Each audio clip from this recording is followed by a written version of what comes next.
انسان نے اپنا اپنا معیار عزت کے لحاظ سے چن لیا ہے۔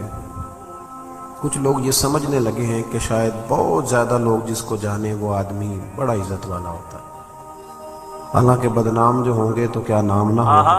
کیا بات ہے۔ کچھ لوگ سمجھتے ہیں کہ بہت زیادہ پیسہ ہو تو پھر انسان عزت والا ہے۔ کچھ کا خیال یہ ہے کہ جس کو سارے لوگ رستہ چھوڑ کے سٹیج پہ لے جائیں وہ شاید زیادہ باعث عزت ہے۔ لوگوں نے اپنے اپنا معیار بنایا، لیکن یاد رکھنا اللہ تبارک و تعالیٰ نے ساری عزتیں اپنے محبوب کے قدموں کے ساتھ وابستہ۔ سبحان اللہ۔ آپ دین کو چھوڑ کر عزت حاصل کر نہیں سکتے، عزت ساری دین کے ساتھ وابستہ ہے۔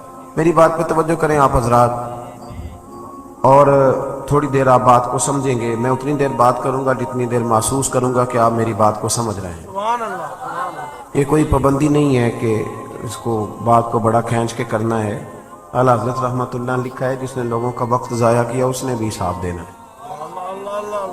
تو کوئی بات اس لیے بار بار نہیں دہرائی جائے گی کہ گھنٹہ یا سوا گھنٹہ پورا کرنا ہے۔ بات ایک آپ سے عرض کرنی ہے، جو عنوان میرے ذمہ لگایا گیا اس پر کچھ بات عرض کرنے کی کوشش کرنی ہے۔ یہ یاد رکھیں کہ انسان جتنی مرضی بھی ملمہ سازی کر کے اپنے آپ کو بڑا کرنے کی خود کوشش کرتا ہے نا، وہ اتنا پیچھے ہٹتا جاتا ہے۔ عزتیں وقار یہ ہے ہی اللہ کے پاس، اور اللہ جس کو چاہتا ہے عطا فرماتا ہے۔ بے شک۔ ساری دنیا مل کے کسی شخص کو باعزت کرنا چاہے تو کر نہیں سکتی، اور سارے لوگ مل کے کسی کو رسوا کرنا چاہے تو کر نہیں سکتے۔ ہمارے ہاں نا بہت زیادہ جھوٹ آ گیا، بہت زیادہ۔ نفس نے جب تک غلبہ کیا نا لوگوں پہ تو عجیب و غریب سی کشمکش ہے، نہیں سمجھ نہیں آتی۔ پہلے یہ حال ہوتا تھا کہ لوگ سچائی میں اپنا حسن سمجھتے تھے، اب ہم جب بچی کا رشتہ دکھاتے ہیں تو کرائے کے مکان میں چلے جاتے ہیں، جھوٹ بولتے ہیں کہ یہ بھی ہے وہ بھی ہے۔ تو جب آپ رشتے کی بنیاد جھوٹ پہ رکھیں گے تو اس میں پھر محبت کیسے پیدا ہو؟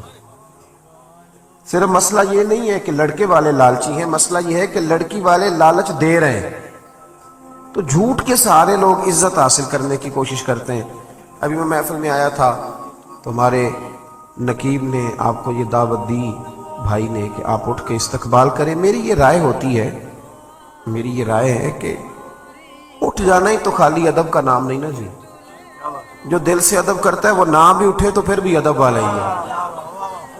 مطلب آپ دیکھیں نا، آپ روڈ پہ اگر وزیر چڑھ جائے تو پھر بھی غریب کو رستہ نہیں ملتا، تو اگر کوئی پیر چڑھ جائے تو پھر بھی رستہ کوئی نہیں ملتا۔ 50 گاڑیاں آگے لگی ہوئی ہیں، بڑی مشکل حالت ہے، پیچھے ہٹ جاؤ، بندوقوں والے فلانے فلانے۔ یہ معیار نہیں۔ آپ اگر سمجھیں کہ یہ معیار ہے، اس سے کچھ دیکھیں نا، اب تو لوگ سمجھتے ہیں جس کی تصویریں زیادہ چھپتی ہیں وہ زیادہ عزت والا ہے۔ کوئی معیار ہے؟ تو دولت بھی معیار نہیں۔ پھر معیار کیا ہے؟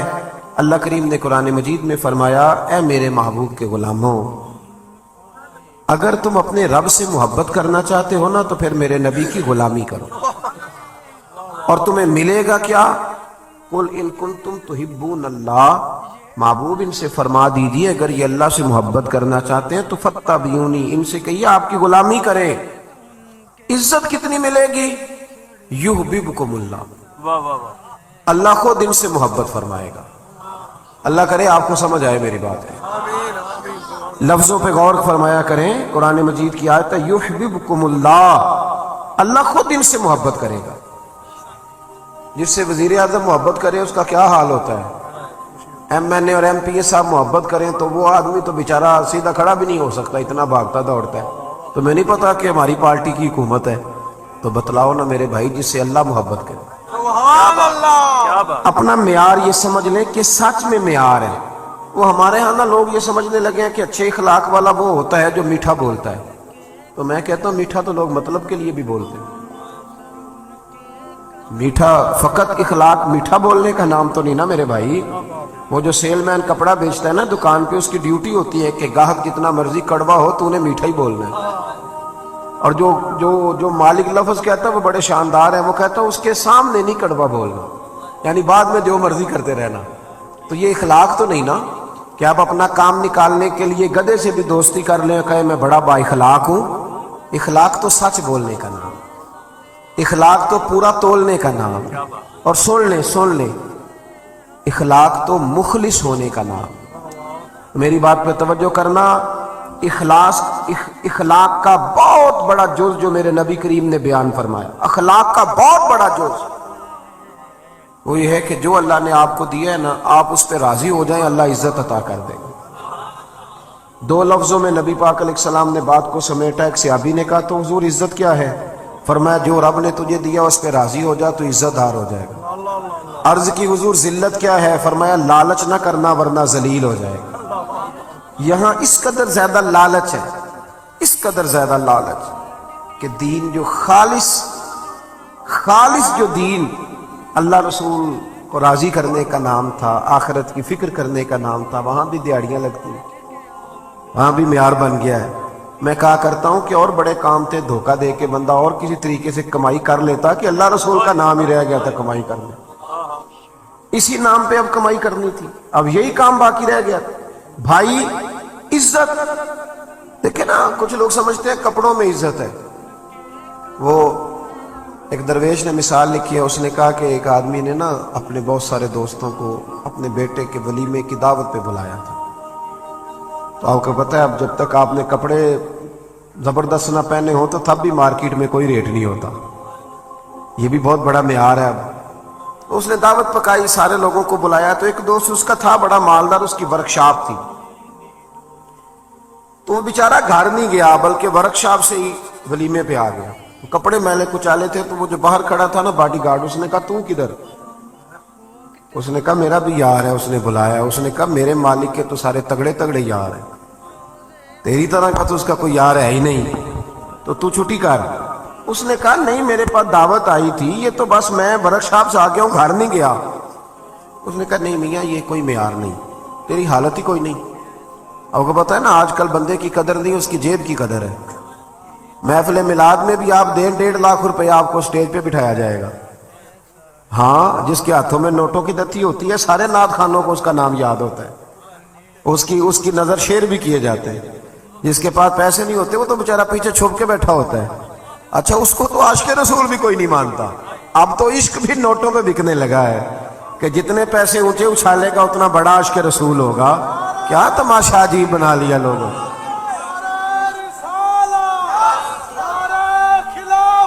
سنیں جی، اللہ آپ کو جزا دے، اللہ آپ کو سنیں میری بات. تو وہ بندہ نا بیچارہ فیکٹری سے سیدھا ورکشاپ سے ہی آ گیا. اس نے کو نہ داخل ہونے دیا، کہا بھاگ جا، میرے جو مالک ہیں ان کے تو مالدار لوگ دوست ہیں، تو کدھر سے آ گیا؟ اس کو بڑا غصہ چڑھا. وہ گھر گیا، کارٹون کا سوٹ پہنا، اچکن شچکن پہنی، اچھی طرح تیاری کر کے آیا. تو اس نے گھسنے دیا. اس نے کہا نہیں اب ٹھیک ہے، آپ کا حق بنتا ہے. وہ جب اندر گیا تو اس نے ڈونگا منگایا سالن کا اور اپنے کپڑے سالن میں ڈبونے شروع کر دیے. کبھی ویس کو ڈبوتا، کبھی کرتا ڈبوتا، کبھی بازو ڈبو. اس نے کہا یہ کیا کر رہے ہو؟ کہنے لگا میری دعوت تو نہیں، دعوت تو کپڑوں کی ہے، کیونکہ میں تو پہلے بھی آیا تھا، مجھے کسی نے گھسنے ہی نہیں دیا. یعنی معیار کپڑے بن گئے، معیار گاڑی بن گئی. یہ عزت ہے، یہ وقار ہے ہمارا، یہ وقار ہے. یعنی پیر صاحب کے آستانے پہ بھی جس کے ہاتھوں میں شاپر زیادہ ہو اس کو ذرا آگے جگہ ملتی ہے، اور جو بیچارہ غریب ہو اس کو کہتے ہیں تو جمعرات والے دن سویرے 8 بجے آنا، اس دن ذرا میری نظر زیادہ سولی ہوتی ہے، تیرے اوپر کرم کی نظر ہوگی. یہ معیار ہے، یہ طریقہ ہے. لو سنو معیار کیا ہے. صاحب طبقات میں لکھا، صاحب اسد الغابہ نے لکھا، حضرت عمر کا زمانہ، اللہ تعالیٰ نے بہت زیادہ مال دیا مسلمانوں کو. حضرت حضور اکرم علیہ السلام کے زمانہ ظاہری میں بھی اسلام پر غربت رہی. حضرت ابو بکر صدیق کے زمانے میں بھی غربت رہی. حضرت عمر کے زمانے میں بڑا مال آیا اور لوگوں کو مال ملا. میں نے ایک مضمون لکھا تھا، کبھی شاید اس عنوان پر میری کوئی گفتگو بھی کہیں موجود ہو. میں نے کہا تھا کہ فقیری وہ نہیں ہوتی کہ بندے کی جیب میں کچھ نہ ہو تو فقیر ہے. فقیر ہوتا ہی وہ ہے جو بادشاہی میں فقیری کرے، جو بادشاہی میں فقیری کرے نا، سارا کچھ ہو پھر بھی فقیر ہو، وہ فقیر ہوتا ہے. حضرت عمر کے زمانے میں نا بڑا مال آیا، ظاہری اسباب بھی اللہ نے بڑے دیے، بڑے اسباب. حضرت عبد الرحمن ابن عوف رضی اللہ تعالیٰ عنہ فرماتے ہیں بحرین سے مال غنیمت آیا تو مسجد نبوی میں اتنا بڑا ڈھیر لگا کہ جو اونچے قد والے لوگ تھے وہ بھی مال کے پیچھے چھپ گئے. بدری صحابہ کو 50 ہزار دینار ملے. کتنے جی؟ اللہ تعالیٰ فضل فرمائے.